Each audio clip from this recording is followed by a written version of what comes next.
السلام علیکم every one. آگ دنیا کی ہر ایک چیز دیکھتی ہے، مگر جب آگ کے اندر کچھ چلا جائے تو اسے نہیں دیکھ پاتی۔ بالکل اسی طرح انسان دوسروں کے عیب تو دیکھتا ہے پر اپنے عیب سے نظر نہیں آتے۔ یہ قدرت کا قانون ہے کہ جو انسان کسی کو استعمال کر کے اور اسے دھوکہ دے کر اپنی خوشیاں حاصل کرتا ہے، وہ کبھی نہ کبھی خود اس سے بھی زیادہ دوسروں کے ہاتھوں استعمال ہو کر زندگی خراب کرتا ہے۔ مشکل سے مشکل حالات میں بھی دن صرف 24 گھنٹے کا ہی ہوتا ہے، وقت ٹھہرتا نہیں، گزر ہی جاتا ہے۔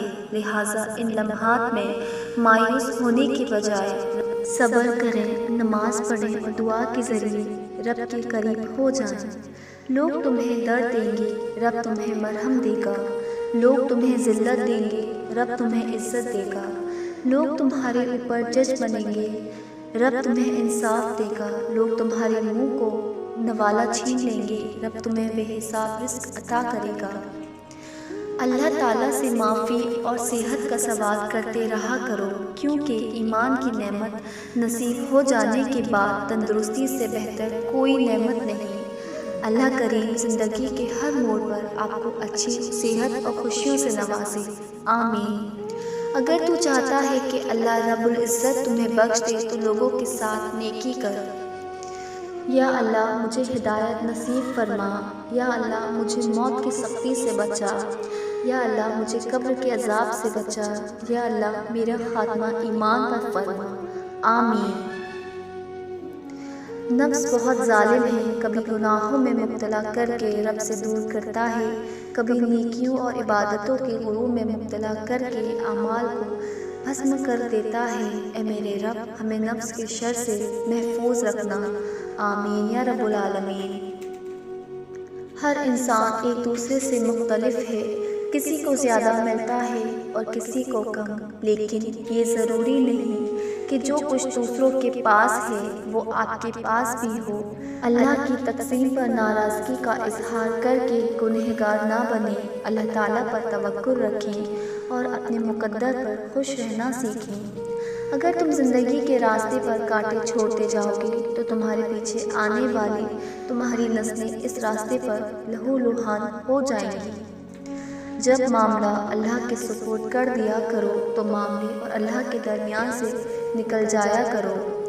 اے اللہ میری گرفت نہ فرما اور مجھے معاف فرما ان باتوں کے لیے جو میں نے دانستہ یا نادانستہ کہی ہیں، اور جو اچھی باتیں نہ تھیں۔ اے اللہ مجھ سے خفا نہ ہو اور مجھ سے راضی ہو جا، آمین۔ میں اللہ سے بخشش مانگتا ہوں اور اس کے حضور توبہ کرتا ہوں۔ جس طرح بارشیں فضا سے دھول مٹی صاف کرتی ہیں، ایسے ہی استغفار روح سے گناہوں کو دھو دیتا ہے۔ اے اللہ ہمیں بدن میں تندرستی، دل میں سکون، دماغ میں راحت، عمر میں برکت، ایام میں بھلائی، رزق میں فراوانی، اخلاق میں خوبصورتی اور دین میں تقویٰ عطا فرما، آمین یا رب العالمین۔ ممکن اگر ہوتا کسی کو عمر لگانا، میں ہر سانس اپنی ماں کے نام لکھتا۔ میرے اللہ میری لاج رکھنا، میرا کوئی نہیں ہے تیرے سوا۔ مجھے مال و دولت کی ہوس نہیں، مجھے بس تو رزق حلال دے، مجھے مشکلوں سے نکال دے، میری آخرت سنوار دے، آمین۔ اے اللہ مجھے شکر کرنے والا دل، ذکر کرنے والی زبان اور تیری یاد میں رونے والی آنکھ عطا فرما، آمین۔ اے اللہ جو میرے مقدر میں نہیں لکھا، اس کی کوشش اور تمنا میں مجھے مبتلا نہ کرنا، اور جو میرے تقدیر میں لکھ دیا ہے اسے میرے لیے آسان کر دینا۔ اے اللہ ہمیں مانگنے کا سلیقہ نہیں آتا، پھر بھی ہر روز ہاتھ پھیلائے اس یقین کے ساتھ مانگتے ہیں کہ تیرے سوا ہماری دعاؤں کو قبول کرنے والا کوئی نہیں۔ یا اللہ ہم تیری اچانک گرفت اور ہر قسم کی ناراضگی سے پناہ چاہتے ہیں اور تیری رحمت کے طلبگار ہیں۔ دنیا میں کسی بھی حوالے سے کسی دوسرے کی محتاجی بدترین اذیت ہوتی ہے۔ اللہ تعالیٰ سے ہر وقت دعا کرنی چاہیے کہ اپنے سوا کسی اور کا محتاج نہ کرے۔ 3 نیکیاں جن کو کرنے سے قیامت کے دن عرش کا سایہ نصیب ہوگا۔ ٹوٹے ہوئے رشتوں کو جوڑنا، دل نہ چاہتے ہوئے بھی معاف کرنا، کسی کے گناہ کا پردہ رکھنا۔ ایک شخص نے ایک بزرگ سے کہا، میں سکون چاہتا ہوں۔ بزرگ نے فرمایا، اس جملے میں نکال دو، یہ تکبر کی علامت ہے، چاہتا ہوں نکال دو، یہ خواہش نفس کی علامت ہے، آپ کے پاس صرف سکون ہی رہ جائے گا۔ انسان 4 طرح کے ہوتے ہیں۔ پہلا، ایک شخص جانتا ہے کہ وہ جانتا ہے کہ وہ جانتا ہے، وہ عالم ہے، اسے دیکھو۔ ایک شخص نہیں جانتا لیکن وہ جانتا ہے وہ نہیں جانتا، وہ طالب علم ہے، اسے سکھاؤ۔ ایک شخص جانتا ہے لیکن وہ یہ نہیں جانتا کہ وہ جانتا ہے، وہ سویا ہوا ہے، اسے جگاؤ۔ ایک شخص نہیں جانتا اور یہ بھی نہیں جانتا کہ وہ نہیں جانتا، وہ جاہل ہے، اس سے بچو۔